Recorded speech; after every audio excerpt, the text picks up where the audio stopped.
Friends, ಇವತ್ತಿನ videos ಗಿಳಿಯ ಕತೆ. ಒಮ್ಮೆ ಒಂದು ಕಾಡಿನಲ್ಲಿ ಸುಂದರವಾದ ಹಸಿರು ಗಿಳಿ ವಾಸಿಸುತ್ತಿತ್ತು.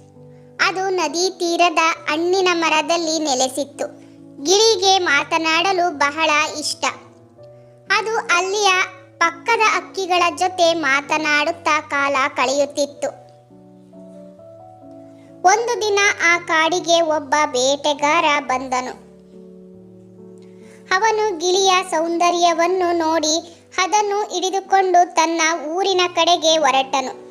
ಗಿಳಿಯನ್ನು ಒಂದು ಸೌಂದರ್ಯಮಯ ಬಡಿಗೆಯಲ್ಲಿ ಇಟ್ಟುಕೊಂಡು ಅದನ್ನು ಸಣ್ಣ ಸಣ್ಣ ಮಾತುಗಳನ್ನು ಕಲಿಸಲು ಪ್ರಾರಂಭಿಸಿದನು. ಗಿಳಿಯು ಬುದ್ಧಿವಂತನಾಗಿತ್ತು. ಅದು ಸುಲಭವಾಗಿ ಮಾತುಗಳನ್ನು ಕಲಿತುಕೊಂಡಿತ್ತು.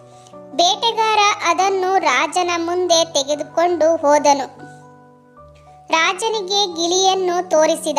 ಗಿಳಿಯು ರಾಜನ ಮುಂದೆ ಬಂದು ನಮಸ್ತೆ ಮಹಾರಾಜ ಎಂದು ಹೇಳಿತು. ರಾಜನು ಆಕರ್ಷಿತರಾಗಿ ಗಿಳಿಯನ್ನು ತನ್ನ ಅರಮನೆಗೆ ತೆಗೆದುಕೊಂಡು ಹೋದನು. ಆದರೆ ದಿನಗಳು ಕಳೆದಂತೆ ಗಿಳಿಯ ಮನಸ್ಸು ದುಃಖಿಸುತ್ತಿತ್ತು. ಅದಕ್ಕೆ ಸ್ವಾತಂತ್ರ್ಯ ಬೇಕಿತ್ತು.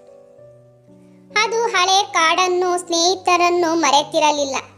ರಾಜ ಎಷ್ಟೇ ಚೆನ್ನಾಗಿ ನೋಡಿಕೊಂಡರೂ ಗಿಳಿಗೆ ಖುಷಿಯಾಗಲಿಲ್ಲ. ಏಕೆಂದರೆ ಅದು ರಾಜನ ಜೊತೆಯಲ್ಲೇ ಇರಬೇಕಾಗಿತ್ತು. ಅದಕ್ಕೆ ಸ್ವತಂತ್ರವಾಗಿ ಹಾರಾಡಲು ಆಗುತ್ತಿರಲಿಲ್ಲ. ಅದನ್ನು ನೋಡಿದ ರಾಜನಿಗೆ ಗಿಳಿಯ ನೋವು ಅರ್ಥವಾಯಿತು. ಅದನ್ನು ಕಾಡಿಗೆ ಬಿಡಲು ತೀರ್ಮಾನಿಸಿದನು. ಗಿಳಿ ತನ್ನ ಹಳೆಯ ಸ್ನೇಹಿತರನ್ನು ನೋಡಿ ತುಂಬ ಸಂತೋಷವಾಗಿತ್ತು.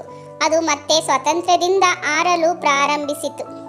ಸ್ವಾತಂತ್ರ್ಯ ಎಲ್ಲದಕ್ಕಿಂತ ಮುಖ್ಯ. ಅದನ್ನು ಕಳೆದುಕೊಂಡಾಗ ಎಷ್ಟೇ ಸುಂದರವಾದ ಜಾಗದಲ್ಲಿ ಇದ್ದರೂ ಸುಖ ಇರದು.